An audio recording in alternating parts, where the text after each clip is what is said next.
시편 116편 12절부터 14절까지 제가 봉독을 해드리도록 하겠습니다.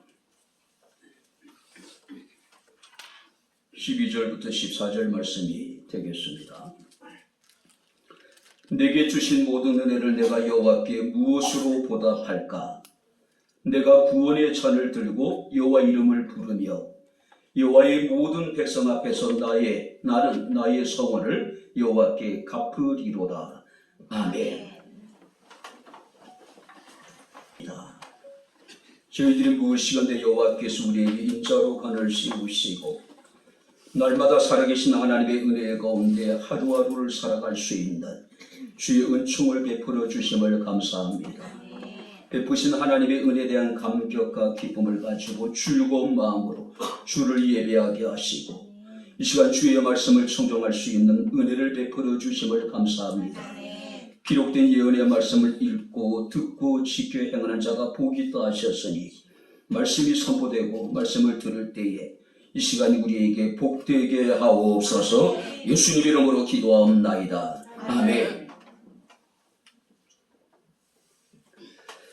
할렐루야. 아멘.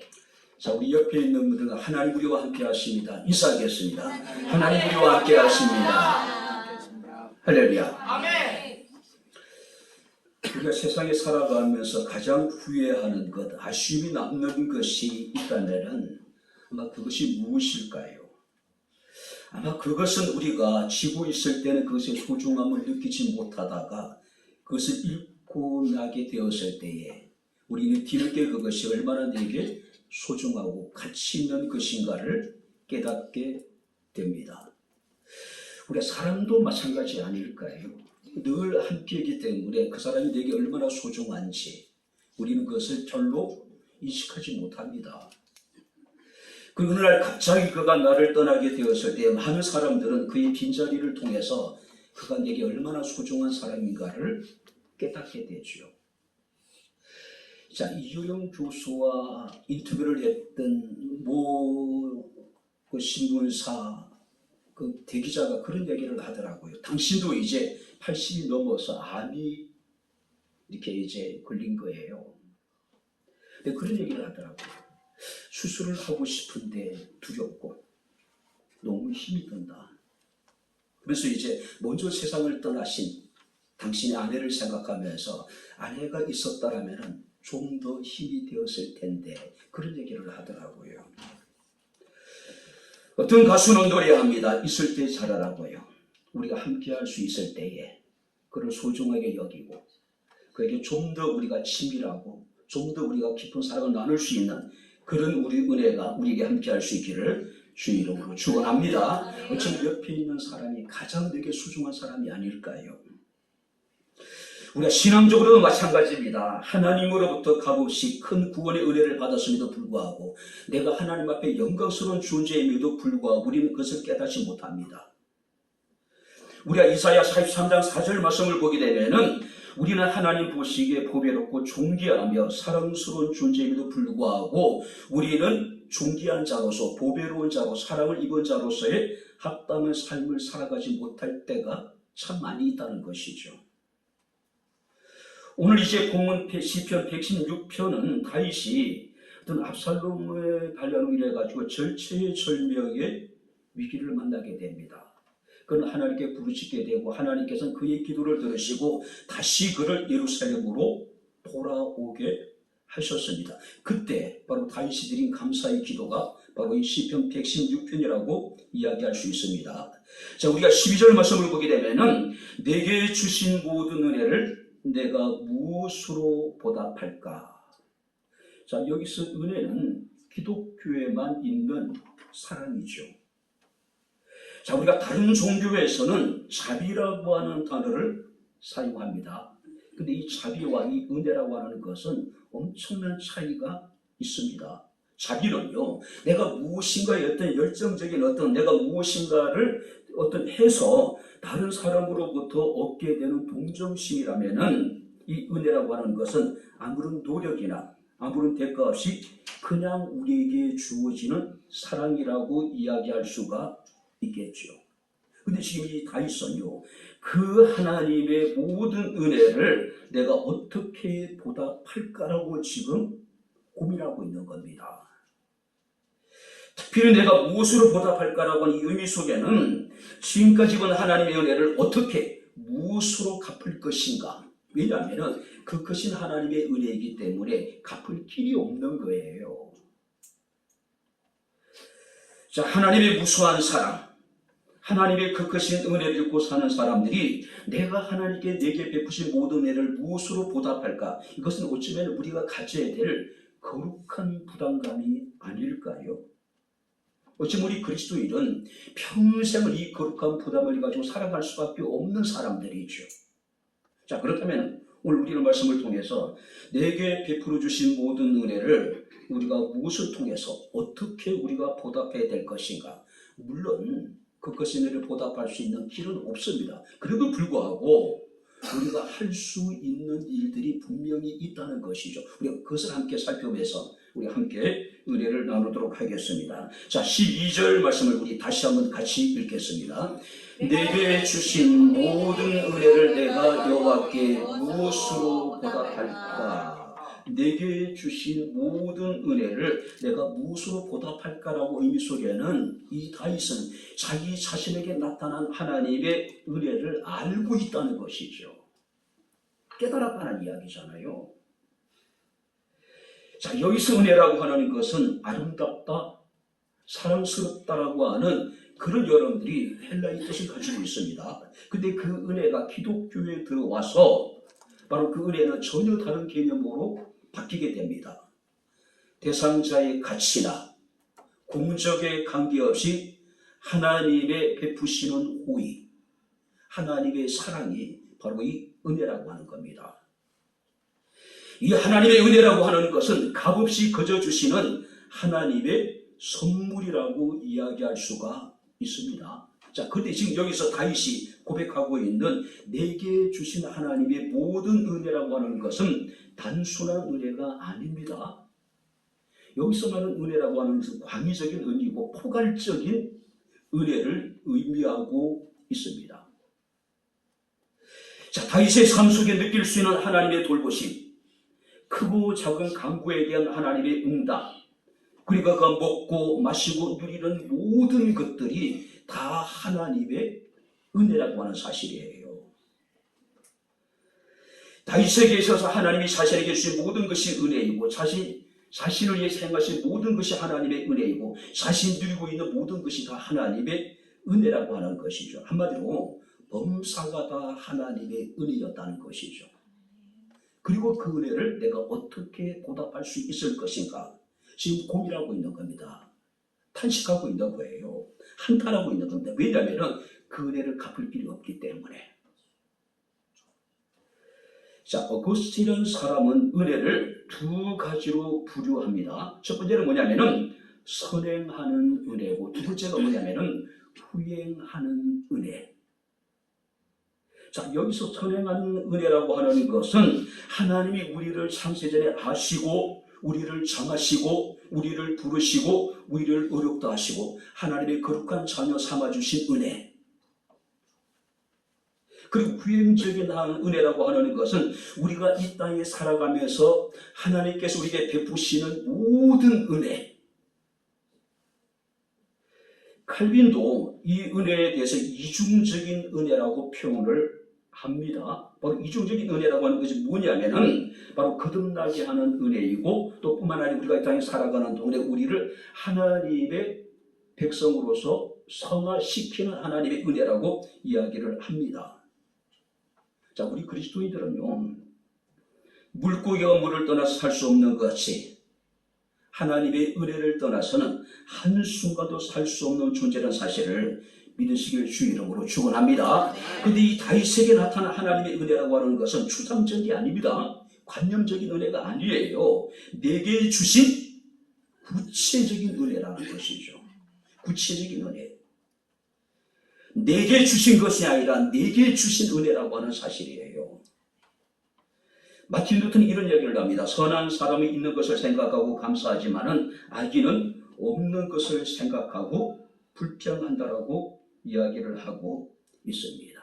내게 주신 하나님의 은혜를 우리가 깨닫고 일상의 생활 속에 그 하나님의 은혜를 발견하고 하나님을 기쁘시게 할 수 있는 저와 여러분들의 삶이 되어질 수 있기를 주 이름으로 축원합니다. 특별히 여기서 하나님 은혜를 안다라고 하는 것은 하나님의 은혜를 소중하게 여기는 것, 하나님의 은혜의 가치를 아는 것, 인정하는 것,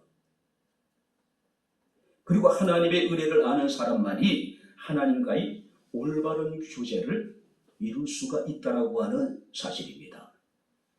자, 에베소서 1장 3절 말씀을 보게 되면은 하늘에 속한 모든 신령한 복을 우리에게 주셨다라고 말씀을 하고 있습니다. 우리가 찬송가 429장을 보게 되면은 받은 복을 세우라 주의 크신 복을 내가 알리라고 이야기를 하고 있습니다. 일상의 생활 속에서 여러분들에게 나타난 하나님의 은혜를 한번 헤아려 보세요. 그 헤아림의 끝은 뭡니까? 그것은 주의 복을 우리가 인식하게 될 거란 것이죠. 인정하게 될 거란 이야기죠. 하나님의 은혜를 우리가 보답할 수 있는 길은 없지만은 그 은혜를 우리가 인정을 하는 것, 깨닫는 것, 최소한 은혜는 알아야 될 거 아니에요. 그렇지 않습니까? 자, 뿐만 아니라 12절 말씀을 계속해서 보게 되면은 내게 주신 모든 은혜를 무엇으로 보답할꼬? 은혜는 아는 것으로 끝나는 것이 아닙니다. 일상의 생활 속에 우리가 내게 나타난 하나님 은혜를 발견하는 것에 끝나는 것이 아니라 무엇으로 보답할까? 이런 고민이 우리에게 있어야 되지 않을까요? 다윗은 자신의 삶 속에서 숨 쉴 때마다 느껴지는 그 하나님의 은혜에 대해서 내가 어떻게 무엇으로 보답할까? 지금 그가 지금 한탄하고 있는 겁니다. 한탄하듯 지금 말하고 있는 거예요. 왜냐하면 갚을 길이 없기 때문에. 보답할 수 있는 방법이 없기 때문에 그래요. 그죠? 지금 다윗이 처해 있는 형편은 어떤 상황이었습니까? 3절 말씀을 보시기 바랍니다. 사망의 줄이 나를 두르고 수월의 고통이 내게 이름으로 내가 환난과 슬픔을 만났음에도 불구하고 다윗은 하나님 앞에 내게 주신 모든 은혜를 내가 무엇으로 보답할까라고 지금 고백하고 있는 거예요. 사망의 줄이 나를 두르고 스월의 고통, 그러니까 지옥 같은 고통이 지금 그에게 이르렀다는 이야기예요. 환난과 슬픔을 지금 만나 있는 상황이에요. 극한 배신감. 그가 그렇게 사랑했던 아들입니다. 성경을 보게 되면 압살롬이 이스라엘 사람들의 마음을 도적질했다고 이야기를 하고 있어요. 그 아들로부터 지금 배신을 당한 상황입니다. 그럼에도 불구하고 그는 내게 주신 모든 은혜를 찬양하고 있는 거예요. 여러분들이 지금 어떤 상황에 있든지 여러분들이 인정하든 하지 않든 간에 그건 중요한 게 아닙니다. 확실한 것은 그럼에도 불구하고 하나님은 지금도 여러분들에게 모든 은혜를 베풀고 계시다는 사실을 믿으시기 바랍니다. 할렐루야. 지혜로운 자는 그것을 깨닫지만은 어리석은 자는 그 은혜를 깨닫지 못하는 겁니다. 인정하지 않는 거예요. 사망의 줄이 두르고 스월 같은 지옥의 고통이 내게 이르고 환난과 슬픔을 만났을 때에 그는 내게 주신 모든 은혜를 찬양합니다. 한마디로 이 다윗의 감사는요, 상황을 초월한 감사예요. 헬라어로 이 감사라고 하는 의미 속에는 조건 이전이라는 뜻이 포함되어 있습니다. 한번 따라해 보시기 바랍니다. 조건, 이전. 자, 우리 그리스도인에게 있어서 감사는 조건 때문에 드리지는 감사가 아니라 조건 이전에 드리지는 감사입니다. 할렐루야. 조건 이전이라고 하는 것은 자신의 상황이 어떻게 펼쳐질지, 자신의 처인의 상황이 어떻게 진행될지 알지 못하는 상황입니다. 자신의 길이 형통할지, 자신의 길이 역경 가운데 처하게 될지 알지 못하는 상황 속에서도 하나님의 선하심을 기대하며 조건 이전에 하나님께 감사하는 것. 이것이 진정한 그리스도인의 감사가 아닐까요? 많은 사람도 놀랄 만한 것, 또 사람들이 보기에 기억될 만한 것들에 대해서 감사를 합니다. 그러나 진정한 그리스도인의 감사는요, 가장 작은 것에서부터 조건 이전에 하나님께 감사하는 겁니다. 하나님께 감사하는 거예요. 작은 것에 감사할 줄 모르고 작은 은혜에 감동되지 못한 사람들은 큰 것, 놀라운 것을 하나님께서 주시더라도 그런 감사하지 않습니다. 왜냐하면 당연히 자신이 받아야 될 것이라고 생각해요. 자신의 힘과 자신의 노력과 자신의 지혜로 얻은 것처럼 사람들이 생각한단 말이에요. 로마서 1장 21절 말씀을 보게 되면 사도 바울은 타락한 인간들의 본성에 대해서 하나님을 알되 하나님을 영화롭게도 아니하며 감사하지도 아니하고 오히려 그 마음과 생각이 어두워져 사람이라고 이야기하고 있어요. 그 마음과 생각이 어두워져서 하나님을 영화롭게도 하지 않고 하나님께 감사하지도 않는 사람들이라는 것이죠. 사람일 수 있는 것은 받은 바 하나님의 은혜를 알기 때문에 그래요. 받은 바 하나님의 은혜를 감사할 수 있기 때문에 우리는 사람이 될 수 있는 것이죠. 감사하지 못하는 사람은 짐승 같다라고 이야기를 하잖아요. 늘 하나님의 은혜에 보답하고자 하는 거룩한 부담을 가지고 우리가 살아갈 수 있기를 주의 이름으로 축원합니다. 그런 사람에게 더 크신 은혜를 베풀지 않을까요? 사도 바울은 데살로니가 성도를 향해서 이르기를 항상 기뻐하지 말고 기도하라 범사에 감사하라 이것이 그리스도 예수 안에서 너희를 향하신 하나님의 뜻이라고 말씀을 하고 있습니다. 매일매일 반복되는 삶 속에서 끊임없이 계속되는 일상의 삶 속에서 하나님의 은혜를 발견하고 그것을 기뻐하고 그것을 감사할 수 있는 저와 여러분들의 삶이 될 수 있기를 다시 한번 축원합니다. 그랬으면 좋겠어요. 저는 이러기를 감사하지 않는 사람은 병든 사람이라고 이야기합니다. 불평과 원망은 오래된 자동차에서 뿜어나오는 매연가스와 같다라고 이야기를 해요. 그죠? 제대로 엔진이 작동하지 않는다는 이야기입니다. 기름 속에 여러분들이 물이 들어갔거나 이물질이 들어갔다는 이야기겠죠. 엔진이 건강하게 작동하지 못했다는 그런 의미가 되겠죠. 바로 저와 여러분들은 순수한 믿음으로 내게 나타나신 하나님의 모든 은혜를 발견하고 그 은혜를 우리가 기뻐하고 즐거워하고 그 은혜에 대한 감격 갖고 우리 하나님 앞에 감사할 수 있기를 주의 이름으로 축원합니다. 그리고 마지막으로 이제 13절 14절 말씀을 우리 다시 한번 같이 읽겠습니다. 내가 구원의 잔을 들고 여호와 이름을 부르며 여호와의 모든 백성 앞에서 나는 나의 소원을 여호와께 갚으리이다. 그렇다면 구체적으로 우리가 하나님의 내게 주신 모든 은혜를 어떻게 보답해야 될 것인가?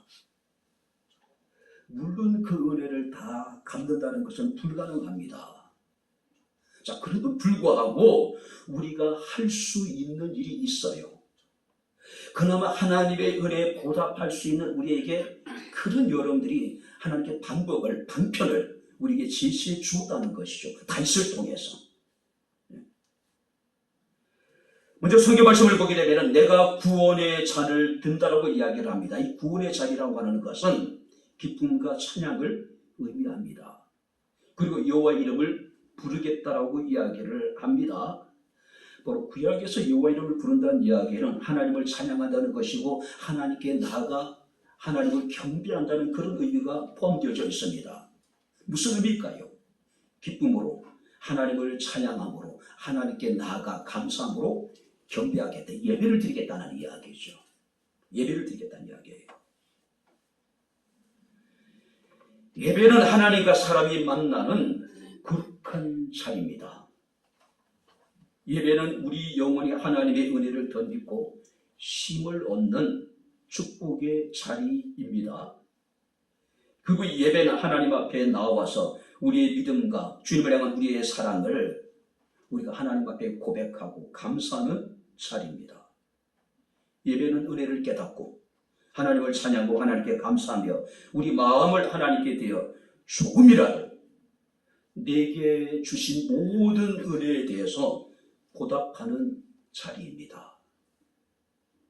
그런데 오늘날 우리들에게 있어서 예배는 우리의 삶의 우선순위에 있어서 늘 뒤에요. 그렇지 않습니까? 많은 사람들이 선약이 있다고 이야기를 합니다. 많은 사람들이 여유가 생기면은 우리가 예배 참석하겠다라고 이야기하는 사람들도 종종 있습니다. 예배는요, 생명을 걸고 지킬 만한 가치가 있는 거예요. 그래서 주일 예배 때문에 직장을 포기하는 사람도 있었습니다. 주일 예배를 위해서 자신의 소중한 것을 내려놓은 사람들이 얼마나 많은지 몰라요. 근데 오늘날 많은 사람들은 예배가 우리의 삶의 우선순위에 있어서 항상 맨 끝에 있는 거예요. 시편 50편 23절 말씀에 이르기를 감사로 제사를 드리는 자가 나를 영화롭게 할 것이라고 말씀을 하고 있습니다. 여러분들에게 나타난 모든 은혜에 대해서 보답하기를 원하신다면 말할 수 없는 큰 기쁨으로, 즐거움으로, 감사함으로 하나님께 예배할 수 있게 되기를 주 이름으로 축원합니다. 그나마 하나님께 베푸신 은혜를 우리가 보답하는 것이 예배라는 것이죠. 그렇기 때문에 예배는 생명을 걸고 지킬 만한 가치가 있는 거예요. 제가 몇 번 말씀드리지만은 신학연구에서 공부를 할 때 고신대 총장이었던 황창기 박사님이 그 얘기 하시더라고요. 말세 신앙의 최후의 보루는 주일 성수다. 예배라는 거예요. 신앙생활에 주일 성수가 무너지고 예배가 무너지는 것은 끝이란 이야기예요. 끝이에요. 뿐만 아니라 우리가 하나님의 모든 은혜를 보답할 수 있는 방법이 있습니다. 14절 말씀을 보니까 여호와여 모든 백성 앞에서 나는 나의 서원을 여호와께 갚으겠나이다. 여기서 서원이라고 하는 것은 하나님께 자발적으로 드려지는 기도, 또 약속, 또 맹세지요. 이것은 누가 강요에 의해서 타의적으로 이루어지는 것이 아닙니다. 자발적인 거예요. 많은 사람들은 그래도 불구하고 하나님의 약속을 지키지 않고 잊어버릴 때가 얼마나 많은지 모릅니다. 이 갚아라고 하는 의미 속에는요, 완수하다, 또 끝을 맺다, 보답하다라고 하는 뜻을 가지고 있습니다. 자, 그렇다면 이 다윗은 언제인지 우리가 알지 못하지만은 절체절명의 위기 속에서 하나님께 무엇인가를 서원을 했다는 이야기예요. 하나님이 나를 이 고난 속에서 건져주시면은 내가 하나님께 무엇인가를 드리겠다, 무엇인가를 행하겠다라고 약속을 했다는 이야기죠. 자, 근데 다윗은 그런 고통스러운 상황 속에서도 그 하나님과의 약속을, 그 맹세를, 그 소원을 잊지 않았다는 것이죠. 내가 성실하게 그것을 완수하겠다. 내가 자신이 그것을 끝까지 행하겠다는 이야기죠. 다급할 때 하나님의 은혜를 구하고 우리는 무엇인가를 약속합니다. 맹세합니다. 소원을 해요. 하나님의 은혜를 주셔서 위기를 벗어나게 되면은 언제 그랬느냐는 뜻이 예전의 삶으로 돌아가버린 사람들이 얼마나 많은지 몰라요. 까마득하게 그 소원을 잊고 사는 사람들이 얼마나 많은지 몰라요.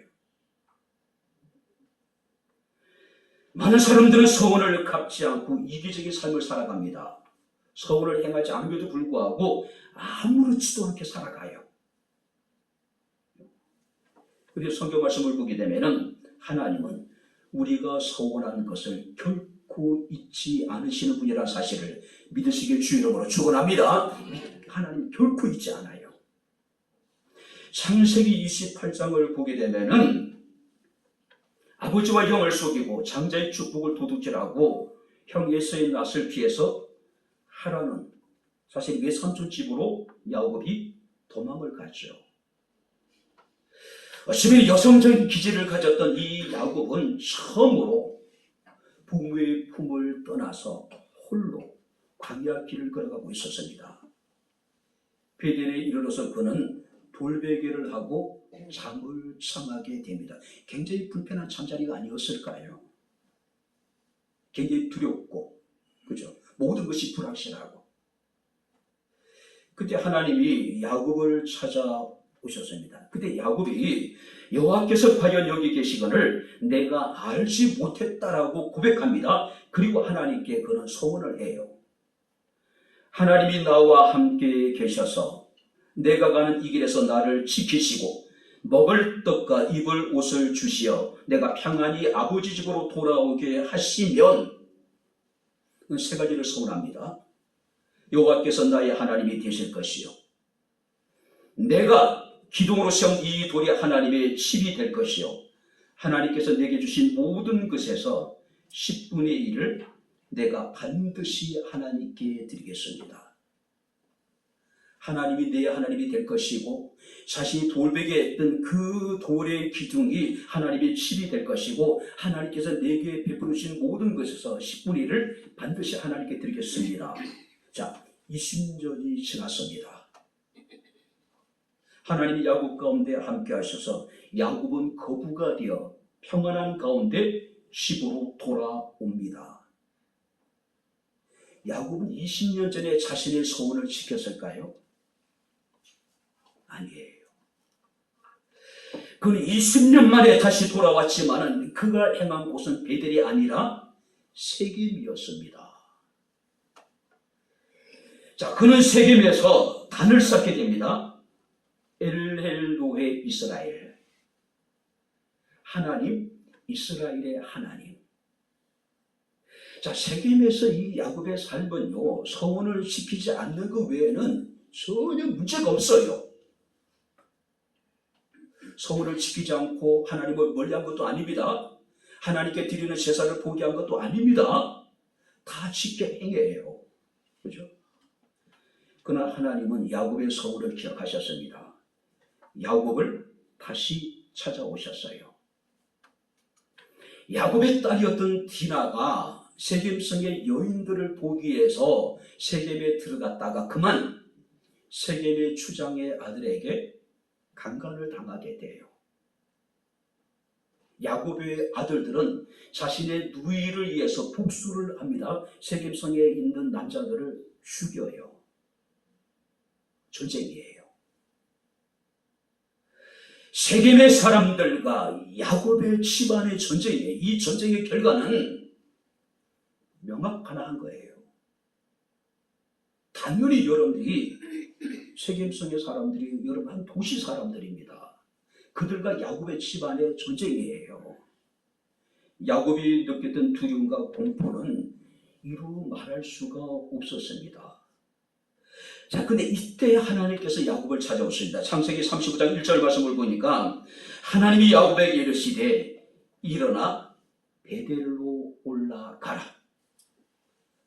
거기서 제단을 쌓으라고 말씀하고 있습니다. 너의 소원을 행하라는 이야기예요. 너의 소원을 완성하라는 이야기예요. 마치라는 이야기입니다.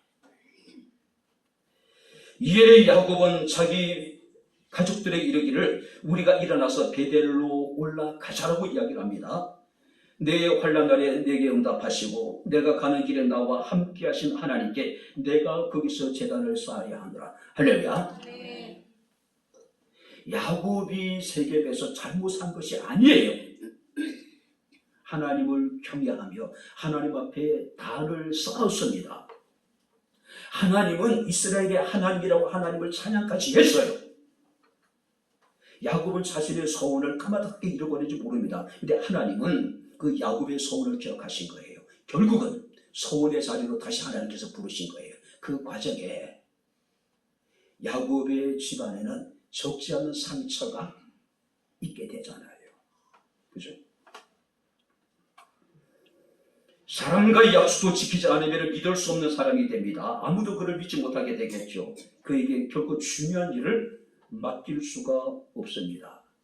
하물며 하나님과 약속한 것을 잊어버리고 지키지 않는다면 하나님께서 그에게 무엇을 맡길 수 있을까요? 그에게 어떻게 좋은 것을 주실 수 있을까요?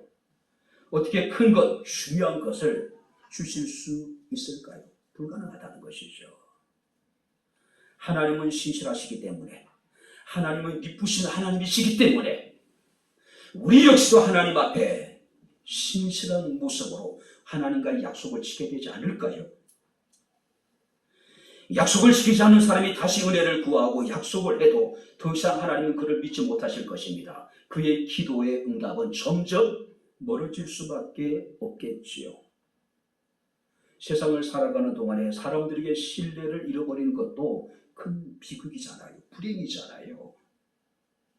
근데 만약에 우리가 하나님의 신뢰를 잃는다고 하는 것은 모든 것을 잃어버리는 것입니다. 모든 것을 잃어버리는 거예요. 하나님의 은혜에 대해서 진심으로 우리가 보답하겠다는 마음이 있다면 감사함으로 하나님을 예배하게 되기를 주 이름으로 축원합니다. 뿐만 아니라 하나님 앞에 서원한 것, 약속한 것, 맹세한 것이 있다면 반드시 우리가 지켜야 돼요. 완수해야 돼요. 보답을 해야 돼요. 이제 말씀을 마치도록 하겠습니다. 그 토스토예프스키의 어떤 백치라고 하는 소설이 있습니다. 그 백치라고 하는 소설에 보게 되면은 사형대에 오른 한 사나이에 대한 이야기가 나온다 그래요. 전 못 읽었습니다. 그 내용을 읽었습니다. 사형 집행을 앞둔 이제 그 제수가 사형 집행 5분 전에 다음과 같은 독백을 한다 그래요. 만약에 내가 지금 죽지 않는다면 무엇을 할 것인가? 만일 사형 후에 생명이 없다면 지난 세월은 도대체 무엇이었는가? 그러나 만일 나에게 한 번 더 기회가 주어진다면 아마도 나는 매 순간을 낭비하지 않고 손가락으로 초를 세듯이 값지게 살아볼 텐데. 다시 한번 자신에게 새로운 삶이 주어지게 된다면 결코 기회를 허비하지 않고 시간을 허비하지 않고 손가락으로 초를 세면서 자기가 성실하게 한번 살아보고 싶은데 그런 독백이 나온다 그래요.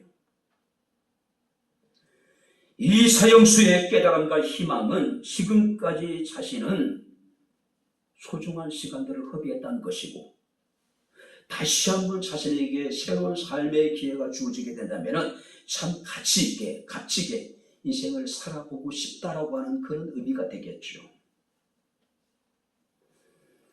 사랑하는 성도 여러분들, 하나님은 지금도 우리에게 깨닫지 못하는 엄청난 은혜를 베풀어 주셨습니다. 우리가 느끼지 못하는 거죠. 깨닫지 못한 것, 발견하지 못한 것이죠. 야곱이 베델에서 하나님을 만나고 뭐라고 얘기합니까? 여호와께서 과연 여기 계시거늘 내가 알지 못했다고 얘기하잖아요. 야곱이 알지 못했을 뿐이지 하나님은 야곱과 늘 함께 하시다는 사실입니다. 할렐루야. 은혜도 마찬가지예요. 내가 알지 못하고 내가 깨닫지 못하고 발견하지 못했을 뿐이지 지금도 이 시간 하나님의 은혜는 우리에게 계속해서 나타나고 있다는 사실이에요. 고린도전서 4장 7절 말씀을 보게 되면은 내게 있는 것 중에 받지 아니한 것이 무엇이냐? 여러분들이 소유하고 있는 것, 여러분들이 이룬 것, 여러분들이 누리고 있는 것들 가운데 하나님께 받지 않는 것이 무엇입니까? 하나님으로 말미암지 않는 것이 있다면 그것이 무엇이라고 생각하세요? 저는 모든 것이 은혜라고 고백할 수밖에 없어요. 그죠? 하나님의 은혜는 큰 은혜입니다. 하나님의 은혜는 헤아릴 수 없이 많은 은혜입니다. 하나님의 은혜는 다음이 없고 십이 없는 끝이 없는 은혜입니다. 할렐루야. 그 은혜에 대해서 내가 무엇으로 보답할까라고 한번 고민해 보셨습니까? 그러한 부담을 한번 느껴보셨습니까? 우리는 그걸 당연하게 여기로 아무렇지도 않게 살아갈 때가 얼마나 많은지 몰라요. 데살로니가전서 3장 9절에 보게 되면 사도 바울은 어떤 감사로 하나님께 보답할까? 어떤 감사로 하나님께 보답할까? 내가 어떻게 무엇으로 하나님께 보답할까라고 지금 다윗도 이야기하고 있고 바로 이 바울도 이야기하고 있는 겁니다. 바울은 스스로 고백하기를 나의 나된 것이 오직 하나님의 은혜였지 않습니까? 내게 주신 모든 은혜를 무엇으로 보답할까? 은혜를 우리가 보답하기 위해서는 인식을 해야 될 거 아니에요. 알아야 되잖아요. 깨달아야 되잖아요. 생활 속에서 우리가 그것을 발견해야 되잖아요. 그리고 하나님의 베푸신 은혜에 대해서 감사하고 감사함으로 예배하고 감사함으로 하나님께서 우리가 베푸신 은혜를 기억하면서 내가 하나님께 소원하는 것을 다 갚아서 행할 수 있는 사람들, 하나님 이런 사람들에게 더욱 큰 은혜를 베풀어 주지 않으실까요? 내게 베푼 모든 은혜에 대한 감격과 기쁨을 가지고 하나님을 섬기고 교회를 섬기고 맡긴 주의 사명을 잘 감당하셔서 하나님 우리에게 주시는 더욱 큰 은혜를 누릴 수 있는 우리 백향목회 사랑하는 모든 성도들이 다 될 수 있기를 주의 이름으로 축원합니다. 기도하겠습니다. 좋으신 아버지 하나님, 우리 아버지 하나님의 은혜와 사랑을 진심으로 감사합니다. 감당할 수 없는, 측량할 수 없는 크고 놀라운 은혜를 입었으니 은혜를 입은 자로 합당한 삶을 통해서 하나님을 아버지 영화롭게 하며 하나님을 기쁘시게 할 수 있는 저희들의 삶이 되기를 원합니다. 먼저 하나님의 은혜를 깨달아 알게 하시고 그 은혜에 대해 감사하게 하시고 감사함으로 예배하며 감사함으로 하나님 앞에 서원한 모든 것을 지켜 행함으로 인하여서 하나님이 약속하신 더욱 큰 은혜를 누릴 수 있는 백향목교의 모든 성도들이 되게 하옵소서. 예수님 이름으로 기도하옵나이다. 아멘.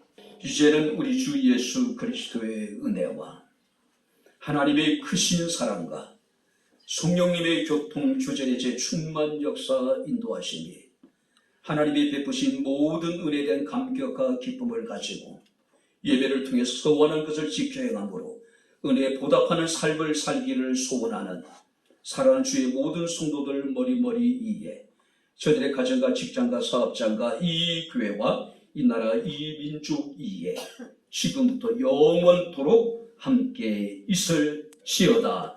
아멘.